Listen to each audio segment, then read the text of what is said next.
This is the New York Sports Machine on WICR. Hello, everyone, and welcome back to S&M Talk Sports. We are your hosts, Michelle. And I'm Siobhan.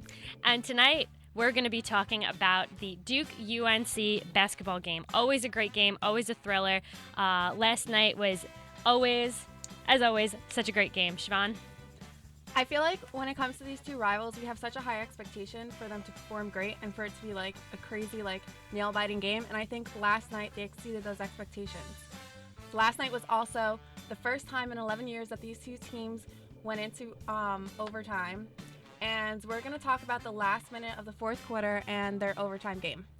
Right, so the last minute of the fourth quarter, me and Siobhan were watching it in absolute awe. It was such a great game throughout the whole time. UNC really looked like they were going to take it away while they were at the Carrier Dome visiting Duke with all those crazy, the Cameron crazies. We really thought that they were going to take it away. But it wasn't until Tyus Jones, freshman, got the ball and he started making incredible plays. He did back-to-back layups and put them back in front.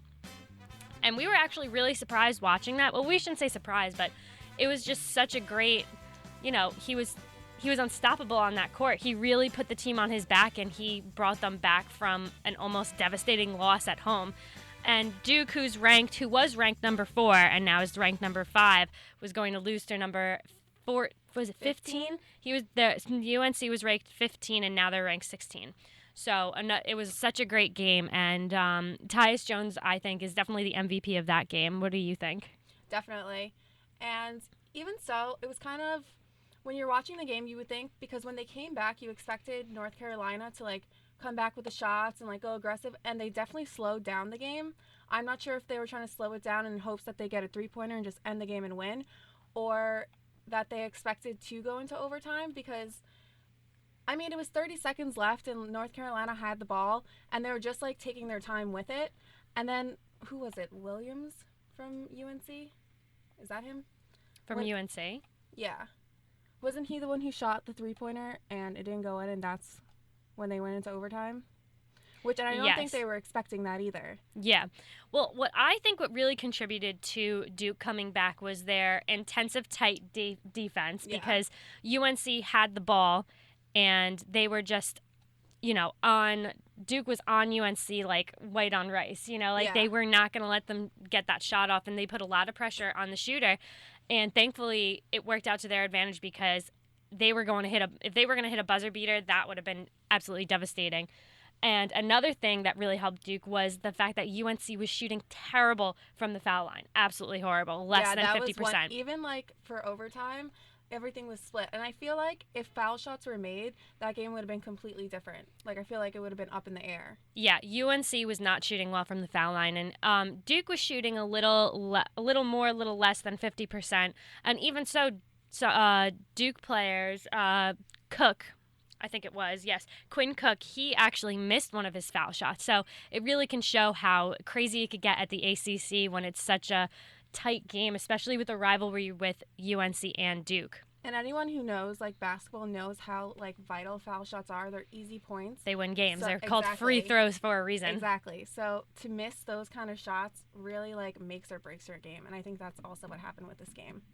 Also, UNC was dominating in offensive rebounds also. All the announcers kept saying that UNC was taking all those offensive rebounds because they had such big and physical guys that maybe outpowered Duke players. And towards overtime, before it hit overtime, I don't think they utilized that very well. Mm-mm. I think their nerves were really shot at that point. But when they went into overtime, both teams played with such ferocity coming out. We were watching it, and we were... Towards the end of, the fourth quarter, they slowed it down. And then as soon as, overtime hit, they were, running. They were speeding everything up. They had 5 minutes. And I think that's also something that went against UNC. And also, I think at one of the interviews after the game, I forget which player it is. Tyus Jones. He was being interviewed. Yeah. They asked, what they did, to change it, because obviously there was a huge change towards the end of the fourth quarter and into overtime. And he said that their coach was just just go out there and play. So I feel like their mental game that day or last night played a huge thing in helping them win. I completely agree. So here are some stats from last night. Quinn Cook, who is a senior, scored 22 points, and freshman Tyus Jones, who we're considering the MVP, also put his own 22 points in. He matched a season high with that score. Duke outlasted number 15. I was right, Tar Heels, and the score was 92-90. Also, some other freshmen, the 3 freshmen who start for Duke, had their customary big game. Jones added 8 assists to his 22 points. Justice Winslow added 16 points, and Jahil Okafor had 12 points and 13 rebounds. I mean, it's not as impressive as Joy Adams' 25 rebounds against Marist, which I witnessed for myself, which was insane, by the way. Kennedy Meeks and Brian Johnson each scored 18 points to lead North Carolina. Nate Britt pulled the Tar Heels within 2 with 1 free throw, and with 3.5 seconds left, he missed the second one. Marcus Page raced in and got his hands on the rebound, but Winslow grabbed it as the buzzer sounded. So, Siobhan, take us through those last few seconds of that game. How are you feeling, and what did you think they should have done differently? Or do you think that they couldn't have done anything differently? To be honest, I was so in awe from the whole game. I don't even know what to think. Like, it was such an intense and crazy game, and the fact that the only thing that I have to critique is honestly the foul shots.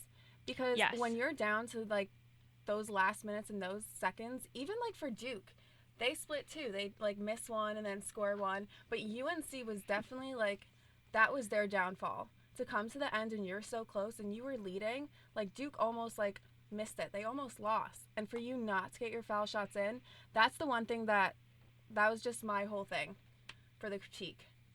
I have to agree, but what I found very interesting was that the UNC coach, Roy Williams, I think his name is, once his first player made that foul shot, they purposely decided, okay, since we're dominating on offensive rebounds, we're going to miss that second shot and hopefully put in 2 to tie up the game instead of just lose by 1. But That's a big gamble. Yeah, that was a huge gamble. But, with 3.5 seconds left, what could you really do? Yeah, true. Like, let's say you make that shot and you're still down by 1. Okay, so you inbound the ball. Duke inbounds the ball, and you have to be completely on them, and then you foul a Duke player, and then they go to the line, and they probably make both. You only have how much seconds? Maybe 1 second. Yeah, that's true. At that point, and then you have to hope for a buzzer-beating shot, So in that sense, I think the UNC coach had a really good strategy, but I don't know. It was a huge gamble. Strategy, exactly. But if also, it was in their favor. When you watch the replay at the end of the game, who was it? It was Marcus Page. They were at the top of the key. He wasn't within the foul line. He was up behind the 3-point line. They purposely missed, and the shooter went to the left. His ball went to the left, and it airballed, which is exactly what the announcers said that they would try and do. And Marcus Page ran in, and he was literally we saw the replay, slow motion, literally mid-air, had the ball, and he got hit by a Duke player. So in that sense, I don't even think he could have gotten it off before the shot clock. I think that the game was already over at that point, but if there was 1 more second left, I think that the refs would have called that a foul, and then it would have put UNC back in a position to win or tie it up. But who knows? We'll never know. So at the end of the day, Duke won.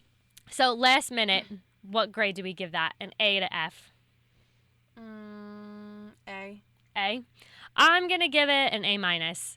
Only because... We don't do minuses in Iona. Oh, okay. I'm going to give it a B plus because I can't give it an A minus. Only because the other Duke game that I saw with... Oh my gosh, what was his name? He plays in the NBA now. But Duke hit a buzzer beater at North Carolina to win the game. That's incredible. And Duke and UNC are actually known for hitting buzzer-beating shots to win games. Yeah. So it was a great game all around. I really enjoyed it. Anything else that we have to add? No, I think we said everything. Yeah. Okay, so catch us next week, same time, same place, maybe, who knows. And follow us on Twitter and Facebook and tweet at us, and we can talk about some stats. So thank you for joining us. What if they don't know our Twitter? Don't put our Twitter up. Don't there. put our Twitter up, okay? All right. Good Bye, night. everyone.